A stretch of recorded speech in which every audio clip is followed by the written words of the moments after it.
तो दोस्तों, जैसे आपने टाइटल में पढ़ लिया होगा कि आज हम बात करने वाले हैं आप लोग सब इंस्पेक्टर कैसे बन सकते हैं। दोस्तों, हर एक टॉपिक के बारे में हम खुलकर बात करेंगे आज इस वीडियो में, तो वीडियो में अंत तक बने रहना। तो दोस्तों, अब हम आप लोगों को कुछ एसआई के बारे में कुछ बातें बता देते हैं। तो सब इंस्पेक्टर को हिंदी में उप निरीक्षक कहते हैं। सब इंस्पेक्टर के कार्य अपने से लोअर पोस्ट वाले पुलिस कर्मियों जैसे हेड कांस्टेबल तथा पुलिस चौकियों को कमांड देना होता है। एसआई सबसे लोवेस्ट रैंक का अधिकारी होता है जो भारतीय पुलिस के रूल एंड रेगुलेशन के अनुसार कोर्ट में चार्जशीट दायर कर सकते हैं, लेकिन कोई भी सब इंस्पेक्टर के अधीन चार्जशीट दायर नहीं कर सकता है, लेकिन उनकी तरफ से मामलों की जांच कर सकता है। तो दोस्तों, अगर आप एसआई का आवेदन करना जा रहे हैं तो एक बात का जरूर ध्यान रखें कि इसके लिए सबसे पहले आपका ग्रेजुएशन पूरा हो, क्योंकि इसके बिना आप एसआई की परीक्षा के लिए अप्लाई नहीं कर सकते हैं। सब इंस्पेक्टर की पोस्ट के लिए हमारे देश में कई तरह की एग्ज़ाम का आयोजन किया जाता है, जैसे UPSC union public service commission, SSC, CGL, state police service exam आदि। इन परीक्षाओं के जरिए सब इंस्पेक्टर से लेकर पुलिस के हर किसी पद के लिए यह अनिवार्य है। तो दोस्तों, अब हम बात कर लेते हैं सैनिक योग्यता मतलब क्वालिफिकेशन के बारे में। तो दोस्तों, वह स्टूडेंट जो पुलिस सब इंस्पेक्टर 2021 की परीक्षा में भाग लेने जा रहा है, उन उम्मीदवारों के पास किसी भी मान्यता प्राप्त विश्वविद्यालय से ग्रेजुएशन की डिग्री होना आवश्यक है। बिना ग्रेजुएशन की डिग्री के कोई भी उम्मीदवार सब इंस्पेक्टर के एग्जाम के लिए भाग नहीं ले सकता। मतलब कि दोस्तों, अगर आपके पास ग्रेजुएशन डिग्री नहीं है तो आप चाहकर भी एसआई के फॉर्म नहीं भर सकते हैं। आपको किसी भी विश्वविद्यालय से आपको ग्रेजुएशन करना अनिवार्य है। तो दोस्तों, अब हम बात कर लेते हैं एज लिमिट मतलब आयु सीमा के बारे में।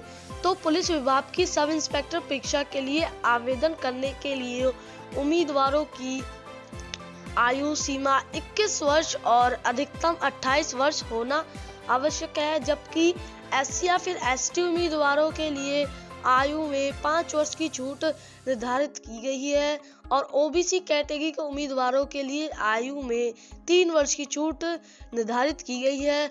मतलब कि दोस्तों, जो एसटी या फिर एससी से बिलोंग करते हैं उनको हर किसी पेपर या फिर एग्जाम में 5 साल की छूट तो मिलती ही है।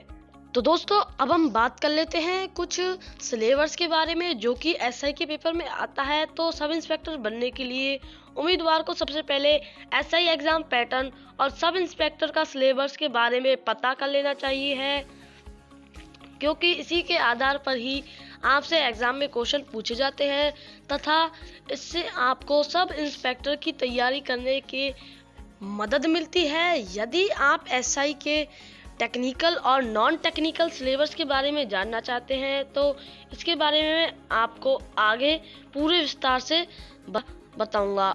तो दोस्तों, अब हम बात कर लेते हैं टेक्निकल कैंडिडेट के लिए। दोस्तों, टेक्निकल कैंडिडेट के लिए इसमें 100 अंकों का प्रश्न होता है, क्वेश्चन पेपर होता है। ऑब्जेक्टिव टाइप क्वेश्चंस में पूछे जाते हैं, जिन्हें हल करने के लिए आपके पास 2 घंटे का समय दिया जाता है। इसमें आपको नेगेटिव मार्किंग नहीं दी जाती है।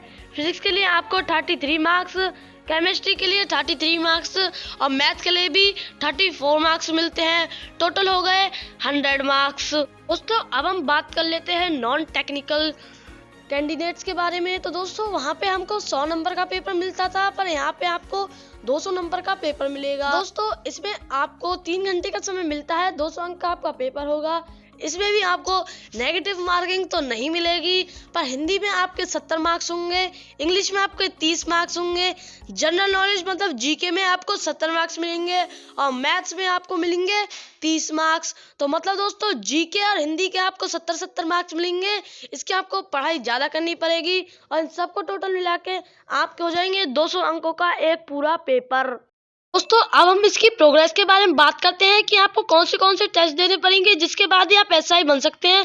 तो सबसे पहले आपका होगा रिटन टेस्ट, फिर आपकी होगी डॉक्यूमेंट वेरिफिकेशन, उसके बाद आपका होगा फिजिकल टेस्ट, उसके बाद ही आप एसआई ऑफिसर बन सकते हैं मतलब सब इंस्पेक्टर। दोस्तों, अब हम बात कर लेते हैं हाइट और चेस्ट के बारे में मेल और फीमेल की दोनों की हम एक साथ बात कर देते हैं। तो मेल के लिए हाइट रखी गई है 167.5 सेंटीमीटर और चेस्ट रखी गई है 81 से लेकर 86 सेंटीमीटर तक।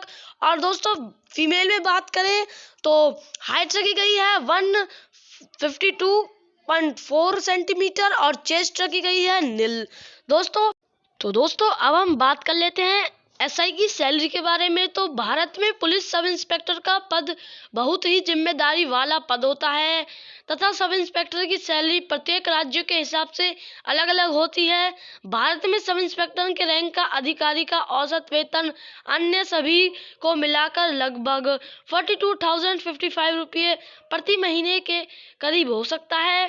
साथ इसके अलावा उसे अन्य कई सुविधाएं प्रदान की जाती हैं, मतलब कि उसे सरकारी सुविधाएं भी मिलेंगी।